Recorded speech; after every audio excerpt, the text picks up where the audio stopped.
Hello and welcome to Possession Football as we continue our UEFA Euro 2020 previews.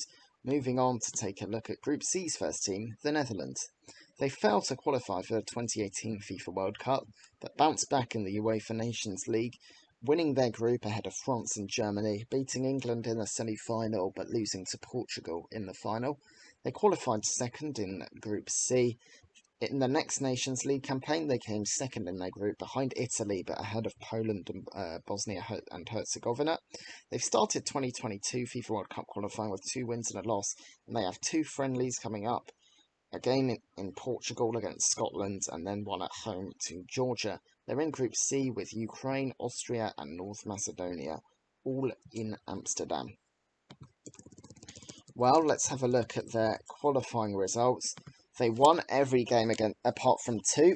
The qualifier at home to Germany, which they lost 3-2, and a 0-0 draw away to Northern Ireland. But you can see them slotting in second and qualifying with no real problems whatsoever. Well, their manager is Frank de Boer, who had a legendary playing career and took his first job ahead of his playing club Ajax as head of their youth sector. He was also assistant manager of the Dutch team, which reached the 2010 FIFA World Cup final. At Ajax, he won 4 Eredivisie titles and a Johan Cruyff Shield, but resigned after losing out in the 2015-16 season. He then moved to Inter, but he was sacked after just 85 days with the team in 12th. Next was Crystal Palace, but he lost his first 4 Premier League games, lost each without a goal, and was sacked for that. He then moved to Atlanta United, where he won a Campeones Cup and a US Open Cup. He was sacked after losing all 3 games in the MLS's back tournament.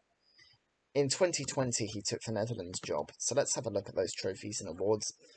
5 Eredivisie titles as a player and 4 as a manager. As a player, 2 K&V Cups and 3 Johan Cruyff Shields. He also won a Johan Cruyff Shield as a manager.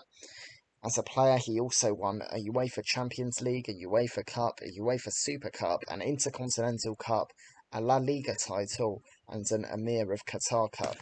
He also came 4th in the FIFA World Cup, and as an assistant manager, he was runner-up in the FIFA World Cup. He was named in the ESM Team of the Year, as well as the 1998 FIFA World Cup All-Star Team and the UEFA Euro 2000 Team of the Tournament.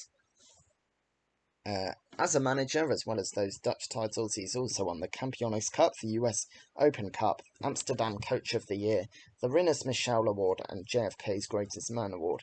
He was also given a Golden Foot in 2016 for being a football legend. Well, he has named his final 26-man squad for the tournament, including 3 goalkeepers, starting with Jasper Cillessen of Valencia. His season has been plagued with injury, but he is his country's first-choice goalie now that he's fit again. Tim Krul, who deputised for his country in Cillessen's absence, and is the Netherlands' number 2 again in a major tournament. And Martin Steckelenberg. Steckelenberg has stepped into the Ajax's team as their number 1 goalie. Andre Onana has been banned.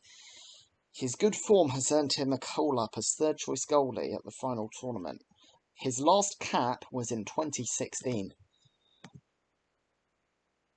Defenders now. Patrick van Arnholtz of Crystal Palace. He's a left-back who can also play at left midfield. He's second choice for his country at present. Nathan Ake is another centre-back. He can play at left-back as well. His season's been plagued by injuries. He is a rotation player for his country. Daley Blind will have to recover from an injury in time for the tournament. If he does, it seems that he's his country's first choice backup at centre-back. Denzel Dumfries, a right-back who's an important player for his club. For his national team, he's a rotation player. Matthias de Ligt, this centre-back, starts every game he can for club and country. The same will be true again in the summer. Jurrien Timber is a centre-back who can also play right-back. Could get his first cap. He is a backup option for his country, though. Joel Veltman is a natural right-back who can also play at centre-back. He's mostly used as a right midfielder for his club, but he's a backup centre-back for his country. Stefan de Vrij is a centre-back who starts regularly for his country. There's no reason that won't be the same again. And Owen Vindal is a left-back who can also play at left midfield. He's a starter for his country. Let's have a look at the 7 midfielders' names then. Donny van der Beek is a central midfielder who can also play at defensive midfield, attacking midfield, or even left midfield. He has just 4 Premier League starts this season, and he is also a backup for his country.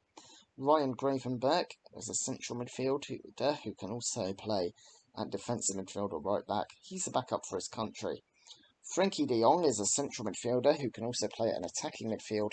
He can also play at centre-back or defensive midfield if he wants. He's a regular player for his country, and the same will be true again. Davy Klaassen is an attacking midfielder who can also play in central midfield, defensive midfield or left midfield. He's a regular starter for his club, but I think he'll miss out on a place in the starting 11 for his country. Toon Koopmeiners is another defensive-minded midfielder. He's another backup for his country. Martin de Roon is a defensive midfielder who can also play in central midfield. I think he might just squeeze into the starting 11. Jorginho Wijnaldum will be captaining his country. He is Netherlands vice-captain, but the regular captain, Virgil van Dijk, is injured. He's a central midfielder who can play at defensive midfield or attacking midfield, and he will start and captain his country, as I said. Well, finally, we move on to the 7 forwards. Steven Berghuis is a right winger who can play up front. Berghuis has had a very good season with 21 goals, and he could even start for his country. Cody Gakpo is a left winger who can play up front or on the right wing. He gets his first call up, but he's unlikely to feature much. Luuk de Jong has mainly been used off the bench for his club at striker, but for his country he's still an important player. Donyell Malen is a striker who can also play at left wing. He's a rotation player for his country. Memphis Depay is a striker, although he can also play on the left wing. He has 22 goals and 12 assists this season. It's no wonder he starts regularly for his country. Quincy Promes is a left winger who can also be deployed at attacking midfield. He's somewhat out of favour at the moment, and he's normally used as a substitute option to come off the bench. Wout Weghorst from Wolfsburg has 25 goals this season, putting him in the squad for the first time since 2019, although he isn't expected to start. Now, the Netherlands have tried a little bit of experimentation, but they normally go with a 4-3-3. 2 defensive midfielders, 1 number 10, 2 men on the wing. My predicted 11, Jesper Cillessen in goal, a back 4 of Dumfries, De Vrij, De Ligt and Vindal. Wijnaldum and De Roon as those defensive midfielders, Berghuis and Depay on the wings, Frenkie de Jong as the number 10, and Luuk de Jong up front. Now, we continue our series of previews, and I hope you enjoyed this one. There will be, the next one I believe is Ukraine. There's plenty of other previews of the Group A and Group B teams. We will be doing it for every team in UEFA Euro 2020, as well as regular updates.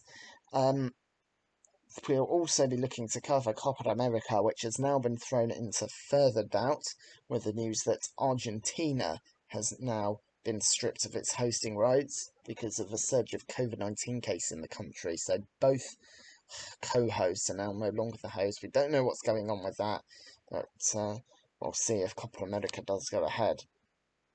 I hope you enjoyed this video, and I'll see you for the next one.